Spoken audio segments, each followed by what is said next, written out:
ओम शांति। अव्यक्त मुरली सीरीज़ में आज की मुरली है 23 जनवरी 70 का बाकी हिस्सा। तुम गॉडली स्टूडेंट हो। डबल स्टूडेंट बन करके फिर आगे का लक्ष्य क्या रखा है? ऊंच पद किसको समझते हो? लक्ष्मी नारायण बनेंगे? जैसा लक्ष्य रखा जाता है तो लक्ष्य के साथ फिर और क्या धारणा करनी पड़ती है? लक्षण अर्थात दैवी गुण। लक्ष्य जो इतना ऊंच रखा है तो इतने ऊंच लक्षण का भी ध्यान रखना है। छोटी कुमारी बहुत बड़ा कार्य कर सकती है। अपनी प्रैक्टिकल स्थिति में स्थित हो किसको बैठ सुनाए तो उनका असर बड़ों से भी अधिक हो सकता है। सदैव लक्ष्य यही रखना है कि मुझ छोटी को कर्तव्य बहुत बड़ा करके दिखाना है। देह भल छोटी है लेकिन आत्मा की शक्ति बड़ी है। जो जास्ती पुरुषार्थ करने की इच्छा रखते हैं उनको मदद भी मिलती है। सिर्फ अपनी इच्छा को दृढ़ रखना तो मदद भी दृढ़ मिलेगी। कितना भी कोई हिलाए लेकिन यह संकल्प पक्का रखना। संकल्प पक्का होगा तो फिर सृष्टि भी ऐसी बनेगी। भल जिस्मानी सर्विस भी करते रहो। जिस्मानी सर्विस भी एक साधन है। इसी साधन से सर्विस कर सकते हो।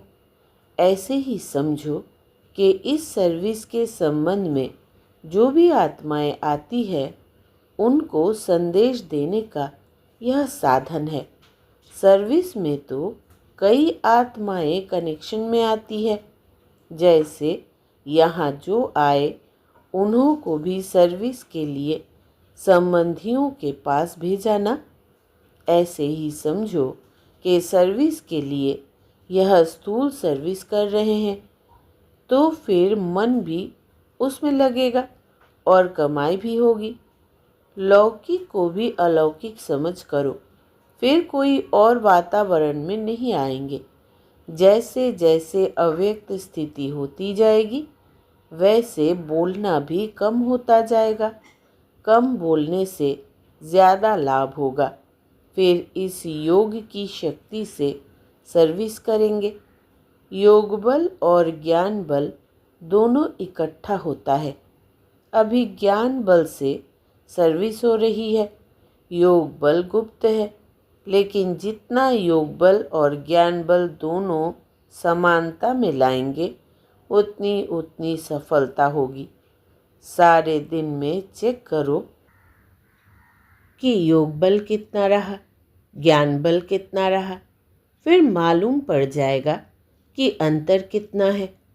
सर्विस में बिजी हो जाएंगे तो फिर विघ्न आदि भी टल जाएंगे। दृढ़ निश्चय के आगे कोई रुकावट नहीं आ सकती। ठीक चल रहे हैं। अथक और एक रस दोनों ही गुण है। सदैव फॉलो फादर करना है। जैसे साकार रूप में भी अथक और एक रस एग्जाम्पल बनकर दिखाया वैसे ही औरों के प्रति एग्जाम्पल बनना है। यही सर्विस है। समय भल ना भी मिले सर्विस का लेकिन चरित्र भी सर्विस दिखला सकता है। चरित्र से भी सर्विस होती है, सिर्फ वाणी से नहीं होती। आपके चरित्र उस विचित्र बाप की याद दिलाए। यह तो सहज सर्विस है ना। जैसे कई लोग अपने गुरु का व स्त्री अपने पति का फोटो लेकर लॉकेट में लगा देती है। यह एक स्नेह की निशानी है। तो तुम्हारा यह मस्तक जो है वो भी उस विचित्र का चरित्र दिखलाए। यह नयन उस विचित्र का चित्र दिखाए। ऐसा अविनाशी लॉकेट पहन लेना है। अपनी स्मृति भी रहेगी और सर्विस भी होगी। मधुबन में आकर मुख्य कर्तव्य क्या किया? जैसे कोई खान पर जाते हैं तो खान के पास जाकर क्या किया जाता है?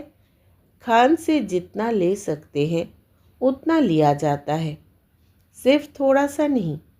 वैसे ही मधुबन है सर्व प्राप्तियों की खान। तो आप खान पर आए हो ना। बाकी सेवा केंद्र है इस खान की ब्रांचेस। खान पर जाने से ख्याल रखा जाता है, जितना ले सके। तो यहाँ भी जितना ले सको ले सकते हो। यहाँ की एक एक वस्तु, एक एक ब्राह्मण आत्मा बहुत कुछ शिक्षा और शक्ति देने वाली है। बाप दादा यही चाहते हैं कि जो भी आते हैं वो थोड़ा बहुत नहीं लेकिन सभी कुछ ले लेवे। बाप दादा का बच्चों में स्नेह है, तो एक एक को संपन्न बनाने चाहते हैं। जितना यहाँ लेने में संपन्न बनेंगे उतना ही भविष्य में राज्य पाने के संपन्न होंगे। इसलिए एक सेकंड भी इन अमूल्य दिनों को ऐसे नहीं गंवाना। एक एक सेकंड में पद्मों की कमाई कर सकते हो। पद्म सौभाग्यशाली तो हो जो इस भूमि पर पहुंच गए हो, लेकिन इस पद्म भाग्य को सदा कायम रखने के लिए पुरुषार्थ सदैव संपूर्णता का रखना। जैसा बीज होता है वैसा फल निकलता है। तो आप लोग जैसे बीज हो, नींव जितनी खुद मजबूत होगी उतना ही इमारत भी पक्की होगी। इसलिए सदैव समझना चाहिए कि हम नींव है, हमारे ऊपर सारी बिल्डिंग का आधार है। याद का रिस्पॉन्ड मिलता है। बाप दादा तो अब सभी के साथ है ही, क्योंकि साकार में तो एक स्थान पर साथ रह सकते थे, अभी तो सर्व के साथ रह सकते हैं। सदैव यह ध्यान रखो कि एक मत से एक रिजल्ट होगी। इस गुण को परिवर्तन में लाना। कैसी भी परिस्थिति आए, लेकिन अपने को मजबूत रखना है। औरों को अपने गुणों का दान देना है। जैसे दान करने से रिटर्न में भविष्य में मिलता है ना, इस गुण का दान करने से भी बड़ी प्रारब्ध मिलती है। जो एक मत होते हैं वही एक को प्यारे लगते हैं। बाप दादा दो होते एक है ना। वैसे भल कितने भी हो, लेकिन एक मत होकर चलना। बाप के घर में आकर विशेष खजाना लिया। बाप के घर में विशेषताएं भरी हुई है ना। अपने घर में असली स्वरूप में स्थित होने आए हो। अपना असली स्वरूप और असली स्थिति क्या है वो याद आती है। आत्मा की असली स्थिति क्या है? जैसे पहले आत्मा परम धाम की निवासी सर्व गुणों का स्वरूप है, वैसे ही यहाँ भी अपनी स्थिति का अनुभव करने लिए लाते हैं। मधुबन में आए हो उस स्थिति की टेस्ट करने बाद उनको सदा के लिए अपनाना है। इसका नाम ही है मधुबन। मधु अर्थात मधुरता, यानी स्नेह और शक्ति दोनों ही वरदान पूर्ण रूप से प्राप्त करना। यहाँ मधुबन में दोनों चीज़ वरदान रूप में मिलती है। फिर बाहर में जाएंगे तो इन दोनों चीज़ के लिए अपना पुरुषार्थ करना पड़ेगा। इसलिए यहाँ वरदान रूप में प्राप्त जो हो रहा है उनको ऐसा प्राप्त करना जो अविनाशी रहे। जब वरदान रूप में प्राप्त हो सकते हैं तो पुरुषार्थ करके क्या लेवे। गुरु वरदान देते हैं तो क्या करना होता है? अपने को उसके अर्पण करना पड़ता है, तब वरदान प्राप्त होता है। तो यहाँ भी जितना अपने को अर्पण करेंगे उतना वरदान प्राप्त होगा। वरदान तो सभी को मिलता है, लेकिन जो ज़्यादा अपने को अर्पण करता है उतना ही वरदान का पात्र बनता है। वरदान से ऐसी झोली भर लो जो भरी हुई झोली कभी खाली ना हो। जितना जो भरना चाहे वो भर सकते हैं। ऐसा ही ध्यान रखकर इन थोड़े दिनों में अथक लाभ उठाना है। एक एक सेकंड सरल करने के यह दिन है। अभी का एक सेकंड बहुत फ़ायदे और बहुत नुकसान का भी है। एक सेकंड में जैसे कई वर्ष की कमाई गंवा भी देते हैं ना, तो यहाँ का एक सेकंड इतना बड़ा है। त्याग से ही भाग्य बनता है, लेकिन त्याग करने के बाद मनसा में भी संकल्प उत्पन्न नहीं होना चाहिए। जब कोई बलि चढ़ता है तो उसमें अगर ज़रा भी चिल्लाया और आँखों से बूंद निकली तो उनको देवी के आगे स्वीकार नहीं कराएंगे। झटकू सुना है ना? एक धक से कोई चीज़ को ख़त्म करने और बार बार काटने में फ़र्क रहता है ना? झटकू अर्थात एक धक से ख़त्म। बाप दादा के पास भी कौन से बच्चे स्वीकार होंगे जिनको मनसा में भी संकल्प न आए। इसको कहा जाता है महाबली। ऐसे महान बलि को ही महान बल की प्राप्ति होती है। सर्वशक्तिवान के बच्चे हो और फिर शक्ति नहीं, बाप की पूरी जायदाद का हकदार बनना है ना। सर्वशक्तिवान बाप की सर्वशक्तियों की जायदाद, जन्म सिद्ध अधिकार सदैव अपने सामने रखो। सर्वशक्तिवान के आगे कमजोरी ठहर सकती है। आज से कमजोरी खत्म। सिर्फ एक शक्ति नहीं, पांडव भी शक्ति रूप है। एक दीप से अनेक जगते हैं। डबल सर्जरी करते हो और ही अच्छा चांस मिलता है दो मार्ग बताने का, शरीर का भी और मन का भी। जैसे स्थूल सर्विस करने से तनख्वाह मिलती है, वैसे ही ईश्वरीय सर्विस करने से क्या तनख्वाह मिलती है? स्वर्ग की बादशाही मिलती है। वो तो वहाँ मिलेगी, लेकिन यहाँ क्या मिलता है? प्रत्यक्ष फल का अनुभव होता है। भविष्य तो बनता ही है, लेकिन भविष्य से भी ज़्यादा अभी की प्राप्ति है। अभी जो ईश्वरीय अतीन्द्रिय सुख मिलता है वो भविष्य में नहीं मिल सकता। यह अतीन्द्रिय सुख सारे कल्प में कभी नहीं मिल सकता। ऐसा खजाना अभी बाप द्वारा मिलता है। अनेक जन्म इंद्रियों का सुख और एक सेकंड में अतीन्द्रिय सुख अनुभव होता है। शिव बाबा को युगल बनाया है। वो देहधारी युगल तो सुख के साथी होते हैं, लेकिन यह तो दुख के समय साथी बनता है।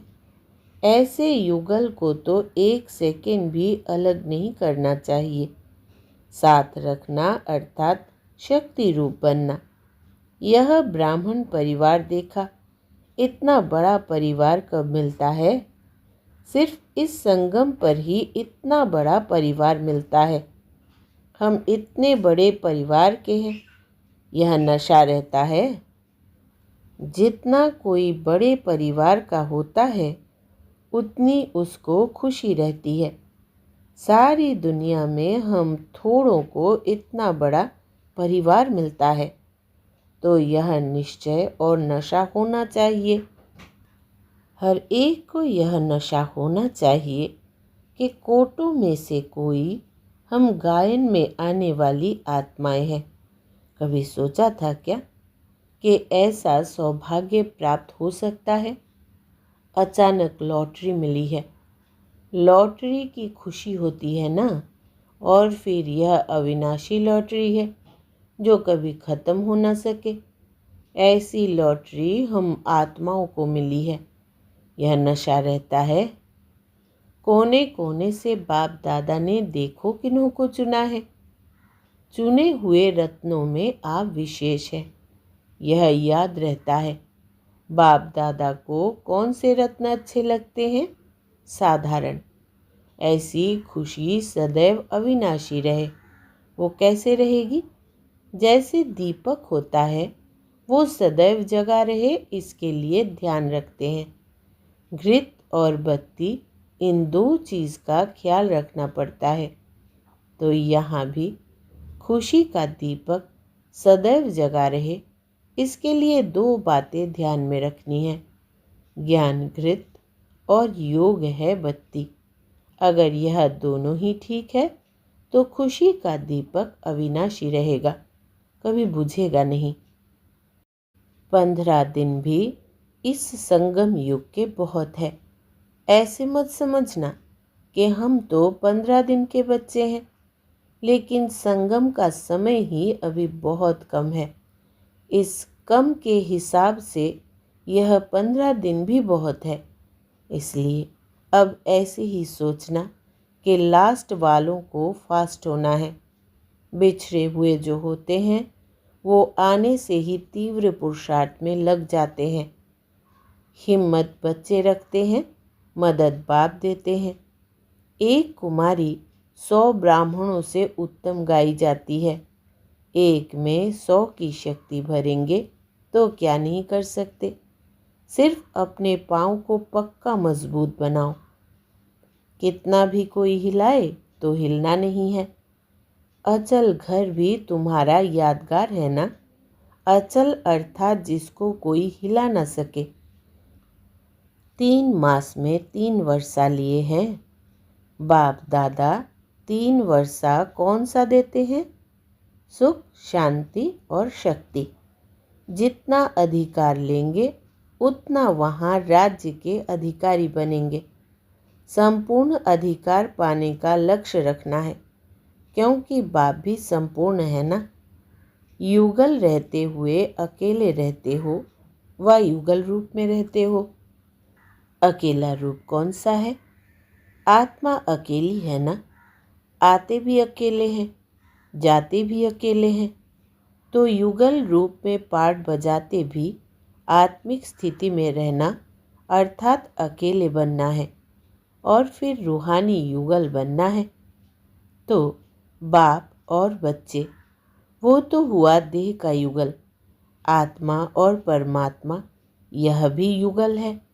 आत्मा सजनी सीता कहते हैं ना। परमात्मा है साजन राम। तो रूहानी युगल मूर्त बनना है बस। देह के युगल रूप नहीं। देहधारी का युगल रूप खत्म हुआ। अनेक जन्म देहधारियों का युगल रूप देखा। अब आत्मा और परमात्मा का युगल रूप बनना है। ऐसी स्थिति में रहते हो। इस अनोखे युगल रूप के सामने वो युगल तो कुछ नहीं। तो देह की भावना खत्म हो जाएगी। सभी से प्रिय चीज़ क्या है? प्रिय चीज़ अच्छी लगती है ना। तो उस प्रिय वस्तु को छोड़ दूसरे को प्रिय कैसे बना सकते हैं? अकेला भी बन जाना है, फिर युगल भी बनना है। कोई को आने से ही लॉटरी मिल जाती है, कोई को प्रयत्न करने से लॉटरी मिलती। ऐसे उच्च भाग्यशाली अपने को समझते हो। कुमारों के लिए भी सरल मार्ग है, क्योंकि उल्टी सीढ़ी जो चढ़े हुए हैं उनको उतरनी पड़ती है। इसलिए कुमार कुमारियों के लिए और ही सहज है। जो बंधन मुक्त होते हैं वो जल्दी दौड़ सकते हैं। तो सभी बातों में निर्बंधन रहना है। कैसी भी परिस्थिति में अपनी स्थिति ऊंची रखनी है। जो ऊंच जीवन का लक्ष्य है उनसे दूर नहीं होना है। अच्छा, ओम शांति।